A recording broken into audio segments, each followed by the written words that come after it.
Hi, my name is Eric Brown. I'm the 25th pastor of St. James African Methodist Episcopal Church located at 8401 Cedar Avenue in the historic Fairfax neighborhood of the city of Cleveland. St. James was founded in 1894 as a result of a prayer meeting that emanated from St. John AME Church, our mother church, at 40th and Central.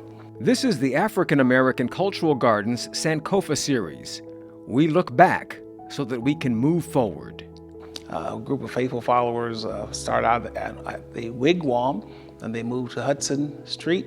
And then in 1925, they purchased this facility, 8401 Cedar Avenue, from the Trinity Congregational Church. So we've been at this location for 98 years, making a difference in the lives of the people in the Fairfax community, the city of Cleveland, and even in the region beyond the city of Cleveland. St. James has the dubious history of being destroyed by fire twice. The first time in 1938, they rebuilt from the ashes, and then again in 1950. After the second fire, the congregation was so extensive that they deemed it necessary to add a east and west balcony to accommodate the growing congregation. St. James has also been a part of the civil rights movement here in the city of Cleveland. We've hosted nationally Dr. Martin Luther King Jr. He spoke from this pulpit. And the Cleveland chapter of the NAACP was housed here for many, many years. The Wilberforce University Alumni Association meets here in our facility yet today. So the African Methodist Episcopal Church as a denomination and St. James have a deep-rooted and storied history in education. And this church in particular, I would dare to say, has in its heyday had the highest concentration of educators who were members of this congregation in all of the city of Cleveland. And so many of our students, as a result of having educators as members of this congregation, have benefited from the Hazel T. Gomez Student Aid Fund. We're celebrating its 82nd year this year. And Mrs. Gomez was the wife of later Bishop Joseph Gomez, and she saw a need 82 years ago to assist students on their quest for post-secondary education.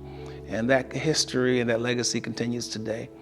And so we're pleased to have members such as Bracy Lewis has made great impact in the commercial banking industry in this region, becoming one of the first African-American bankers in the city and this region. He has mentored many, many people. My name is Bracy Eugene Lewis.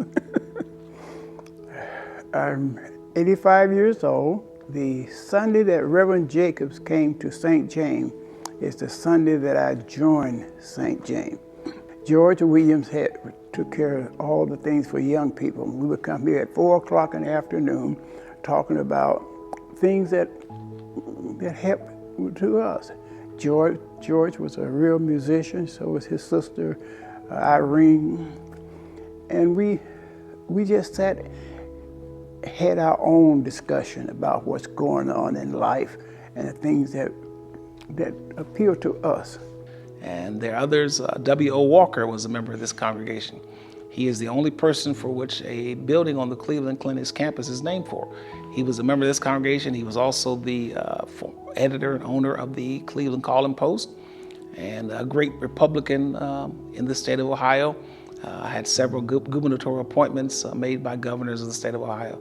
But you have people like Charles P. Lucas Sr., who was a former executive director of the Cleveland NAACP, and his entire family are members of this congregation. The Stokeses have spoke from this pulpit. St. James housed the NAACP, as I said. They house the Wilberforce University Alumni Association. St. James also has some historical artifacts that are a part of this congregation. We have the blessed privilege and honor of having all of our stained glass windows being created, produced, installed by Mr. Phillips. He was one of the great stained glass artists of African American descent in our region. He was from New York. He came to Cleveland in the early 19th century and set up a stained glass art studio. And the window behind me, the windows in the sanctuary, are all part of Mr. Daniels' collection. When a person from the Cleveland Restoration Society entered our facility, she was most pleased and excited that we had windows from Mr. Phillips's collection. And the windows, you couldn't put a price tag on. They're invaluable. They're assets that can never be replaced because they're originals, and we're grateful for that. And also above the east and the west entrances to the sanctuary, we have murals that were painted, and they depict persons of African American descent. And it helps our worshipers and our young people to understand what Revelation chapter 1, verses 14 and 15 say, that Jesus' hands were like bronze and his feet were like polished bronze and his hair was like lamb's wool. And you can't hang around Jerusalem or Bethlehem for any extended period of time and not become a person of color. So we celebrate the Afro-Asiatic ancestry of Jesus. It helps people to identify with a Savior who looks like them. And it really doesn't matter to me what color Jesus is, but it helps our young people and our worshipers to understand that they have a stake in this thing called Christianity. St. James also has played a significant part in the education of persons across the city through our literary forum that began in the 1930s and continued through the 60s at the height of the Civil Rights Movement. And then, of course, they offered the program, which eventually became the Literary Forum. We couldn't go down, back in that day, you couldn't go to the city club like I did last week. I wasn't welcome. So some of the fathers and politicians started what is called the Literary Forum. The person's name was John O. Holly. And John Holly preached the fact that if you can't work here, you don't need to spend your money there. And he's the one that started that. And we were in the junior church of the church, I think it was downstairs in the lower level.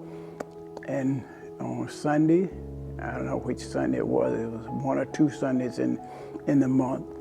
And we talked about the things that interest us, that was important to us, about how do you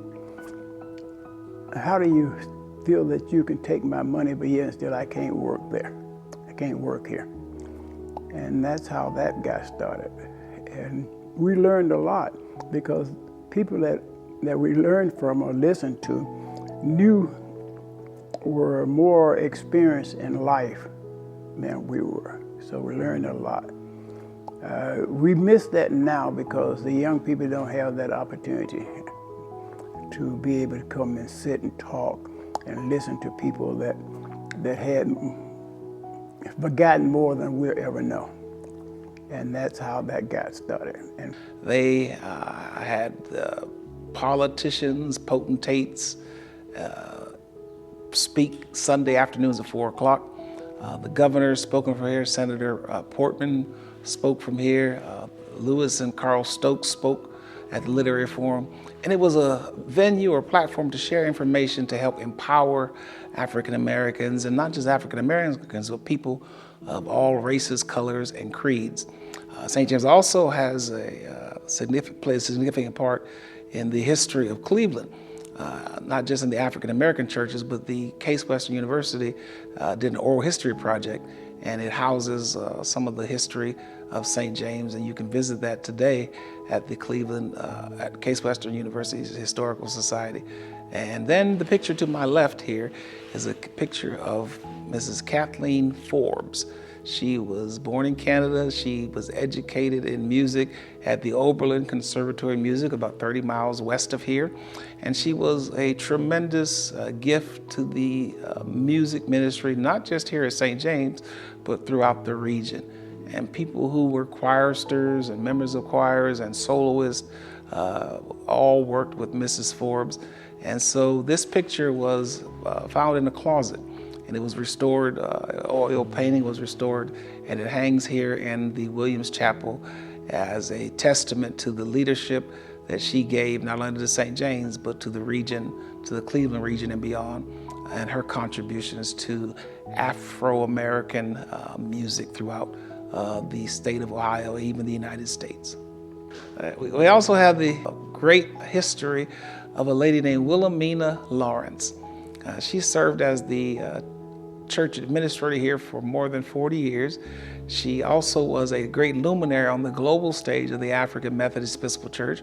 She began in the Missionary Society that came up through the trenches.